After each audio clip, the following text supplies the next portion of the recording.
আসসালামু আলাইকুম। সংবাদে আপনাদের সবাইকে স্বাগত। সংবাদ শিরোনাম। বাংলাদেশেও দক্ষিণপন্থী রাজনীতি উত্থানের চেষ্টা হচ্ছে মনে করেন বিএনপি মহাসচিব। জামায়াতে ইসলামী লাইমলাইটে এলেও প্রভাব পড়েনি জনমনে। তাদের সাংগঠনিক কর্মকাণ্ডের বদৌলতে তারা একটা জায়গায় পৌঁছানোর চেষ্টা করছে। জনগণের মধ্যে জামাতের যে খুব বেশি প্রভাব বেড়েছে এটা আমার কাছে মনে হয় না। পূজা ঘিরে সক্রিয় জাল নোট চক্র। রায়ের বাজার দুর্গা মন্দির এলাকা থেকে প্রায় 1.5 লাখ মূল্যমানের নোট সহ হাতে নাতে একজন আটক।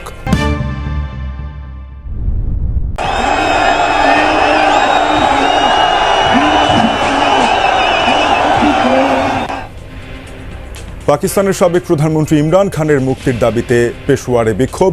হাজারো নেতাকর্মীর সাথে অংশ নেন তার বোন।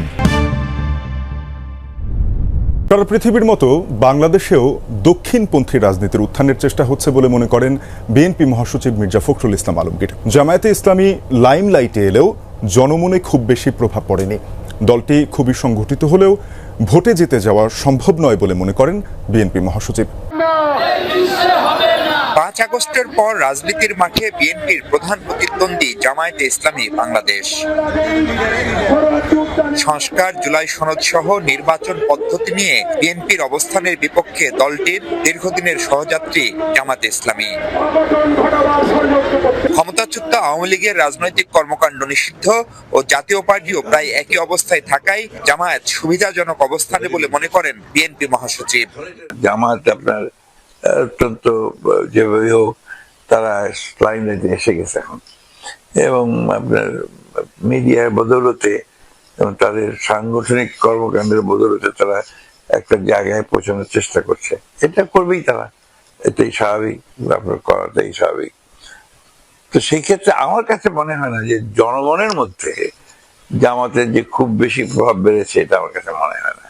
আমি নিজে মাঠের রাজনীতিবিদ, মাঠে যাতায়াত করি, তাতে বুঝতে পারি যে তার গিয়ে সেখানে খুব বেশি একটা নাই। বৈশ্বিক রাজনীতির গতিপ্রবাহ তুলে ধরে বাংলাদেশও যে তা থেকে বিচ্ছিন্ন নয় তা স্পষ্ট করেন মির্জা ফখরুল। তবে সেই প্রচেষ্টা ভোটের মাঠে সফল হবে না বলে বিশ্বাস তার।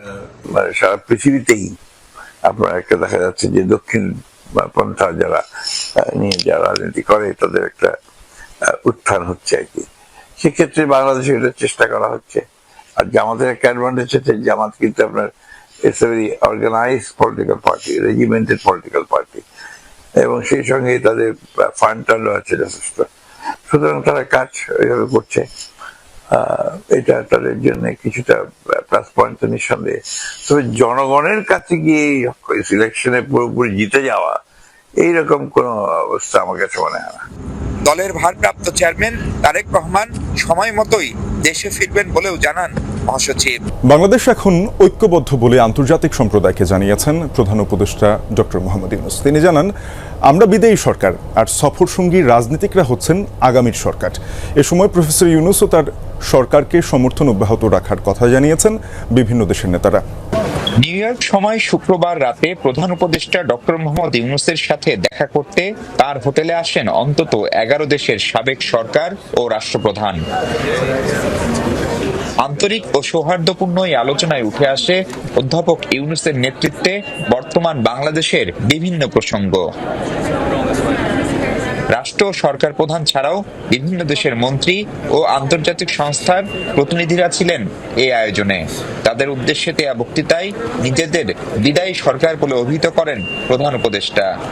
So we announced the election date, which will be February next year.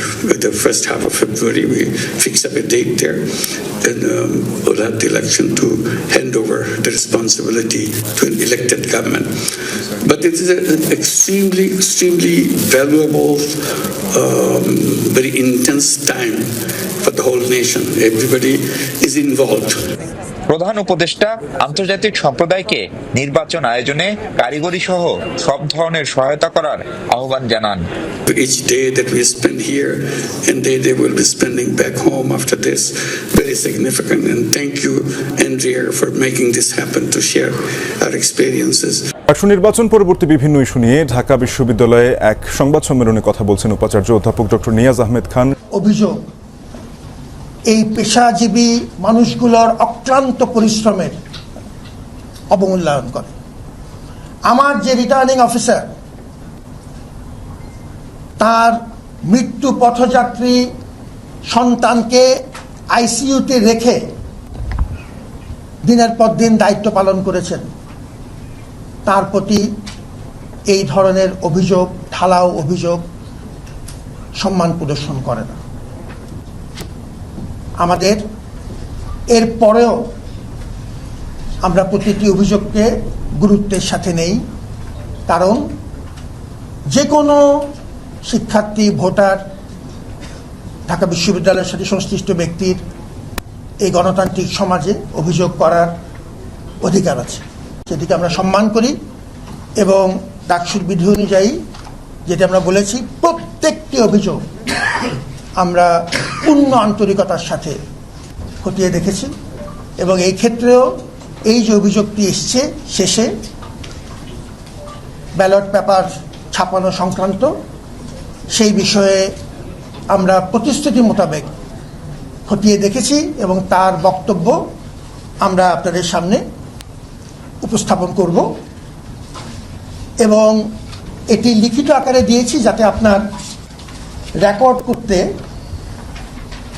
সহজ হয়। সাবেক প্রধানমন্ত্রী শেখ হাসিনা, সাবেক স্বরাষ্ট্রমন্ত্রী আসাদুজ্জামান খান কামাল সহ ৩ জনের বিরুদ্ধে জুলাই আগস্টে সংঘটিত মানবতাবিরোধী অপরাধের মামলার সর্বশেষ সাক্ষ্য গ্রহণ অনুষ্ঠিত হবে আজ।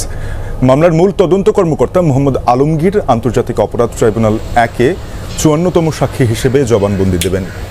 চেয়ারম্যান বিচারপতি মোহাম্মদ গোলাম মর্তুজা মজুমদারের নেতৃত্বাধীন প্যানেল এ সাক্ষ্য গ্রহণ করবেন। প্রসিকিউশন জানিয়েছে, তদন্ত কর্মকর্তার জবানবন্দির অংশবিশেষ ও জব্দ করা ভিডিও প্রদর্শনী সরাসরি সম্প্রচার করা হবে, যা শুরু হতে পারে বেলা 11:30টায়। এর আগে গত ২৪ সেপ্টেম্বর মামলার ২২তম দিনের সাক্ষ্য গ্রহণের বিশেষ তদন্ত কর্মকর্তা ও প্রসিকিউটর তানভীর হাসান জোহা সাক্ষ্য দেন। দুর্গাপূজাকে ঘিরে ঢাকায় সক্রিয় জাল টাকার বেশ কয়েকটি চক্র। শনিবার রাতে রায়ের বাজার দুর্গা মন্দির এলাকা থেকে ১,৪৫,০০০ টাকার সমমূল্যের জাল নোট সহ পলাশ নামে একজনকে হাতে নাতে আটক করেছে মোহাম্মদপুর থানা পুলিশ। এর আগেও জাল টাকা সহ আটকের রেকর্ড আছে একই ব্যক্তির বিরুদ্ধে। সবগুলো ১,০০০ টাকার কড়কড়া নতুন নোট, দেখে বোঝার উপায় নেই এর সবই জাল। গভীরভাবে পরখ করেও পাওয়া গেল না খুঁত। জলছাপ, সিকিউরিটি থ্রেড, চকচকে ১,০০০ লেখা সংখ্যা, এমনকি আলো ফেললে ফুটে উঠছে বাংলাদেশ ব্যাংক লেখাও। বলতে গেলে বাংলাদেশ ব্যাংকের প্রচলিত ১,০০০ টাকার নোটে জাল নোট প্রতিরোধের জন্য সিকিউরিটি ফিচারের প্রায় সবই আছে এতে। গোপন তথ্যের ভিত্তিতে শনিবার রাত 11:15টার দিকে রায়ের বাজার দুর্গা মন্দির এলাকায় জাল নোট দিয়ে কেনাকাটা করার সময় ১,৪৫,০০০ টাকার সমমূল্যের জাল নোট সহ জীবন আহমেদ পলাশ নামের একজনকে আটক করেছে পুলিশ। পাকিস্তানের সাবেক প্রধানমন্ত্রী ইমরান খানের মুক্তির দাবিতে বিশাল বিক্ষোভ হয়েছে খানের পেশোয়ারে। সমাবেশে অংশ নিয়েছেন হাজার হাজার কর্মী সমর্থক।